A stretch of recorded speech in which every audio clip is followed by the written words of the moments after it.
요셉이 애굽 왕 바로 앞에 설 때에 30세라.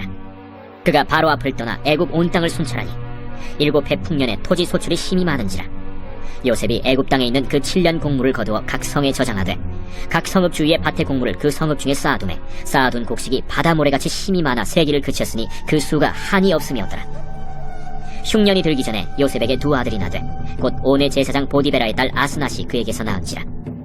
요셉이 그의 장남의 이름을 므낫세라 하였으니 하나님이 내게 내 모든 고난과 내 아버지의 온 집리를 잊어버리게 하셨다. 차남의 이름을 에브라임이라 하였으니 하나님이 나를 내가 수고한 땅에서 번성하게 하셨다. 사물이나 사건에는 드러난 표면과 함께 숨은 의도가 담겨있는 경우가 많이 있습니다. 그래서 우리는 단편적인 면만 보지 않고 복합적인 관계를 생각해서 숨은 의도가 무엇인지 파악해내는 것이 매우 중요합니다. 옷가게 점원이 어머 너무 잘 어울리네요 라고 이야기할 때 그 직원의 숨은 의도를 파악하는 것이 중요하며, 여자친구가 나 화난 거 아니거든 이라고 이야기할 때 그 숨은 뜻을 잘 파악할 수 있어야 됩니다.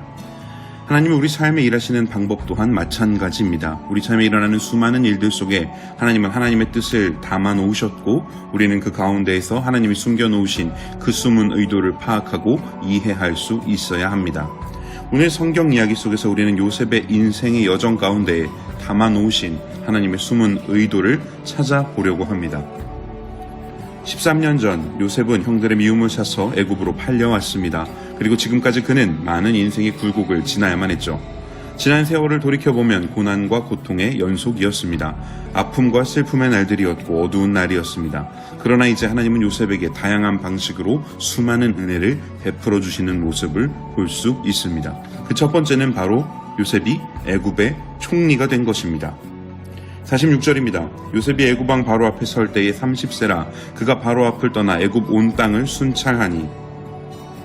총리가 되기 전까지 요셉은 고난의 기간을 거쳤지만 그것이 결코 아무 의미 없는 시간들은 아니었습니다. 보디발의 집에서는 가정의 모든 일을 돌보았었고, 감옥에 있을 때에는 죄수들을 관리하고 재반 사무를 모두 맡아서 처리했었습니다. 그리고 그러한 준비 과정을 거쳐서 지금은 애굽의 나란 일을 돌보는 일을 맡게 되었습니다. 노예로 끌려온 변방의 소년이었고 감옥에 갇혀있던 죄수였습니다. 인생의 바닥을 경험했던 그가 이제는 왕족이 아닌 사람으로서는 오를 수 있는 최고의 자리인 총리까지 오르게 됩니다. 얼마나 많은 사람들이 그 자리를 노렸을까요? 얼마나 많은 사람들이 왕에게 환심을 사기 위해 수많은 노력을 했을까요?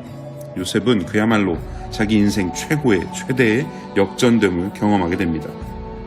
두 번째는 풍성한 수확을 거두는 은혜를 받게 됩니다.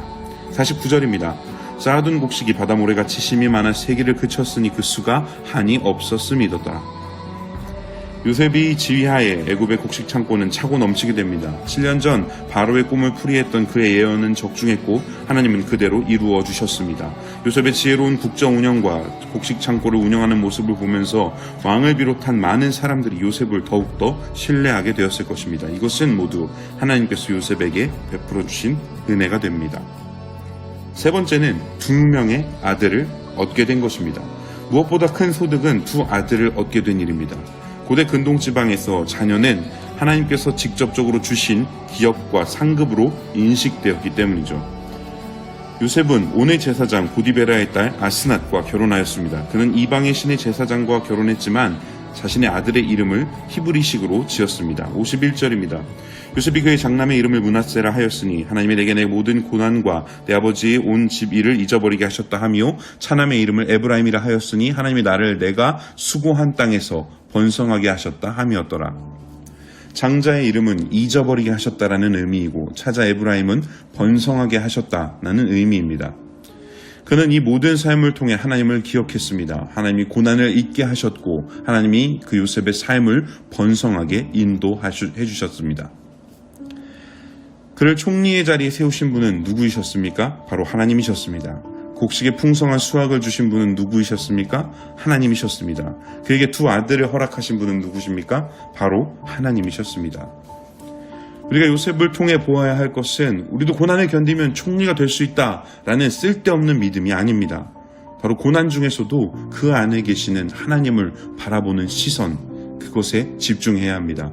아마도 요셉은 숱한 고난을 겪으면서 왜 나에게 이런 일이 생길까에 대해서 많은 생각을 했을 것입니다. 그리고 나서 그가 깨달은 그 입술로 하는 고백은 모든 것은 하나님이 하셨다입니다. 하나님이 고난도 이기게 하셨고 하나님이 번성하게 하셨다라는 것입니다. 하나님은 단순히 요셉을 총리에 세우시는 것을 그의 목표로 하시지 않으셨습니다. 하나님의 목표는 요셉이 하나님을 하나님으로 인정하게 만드는 것이었습니다.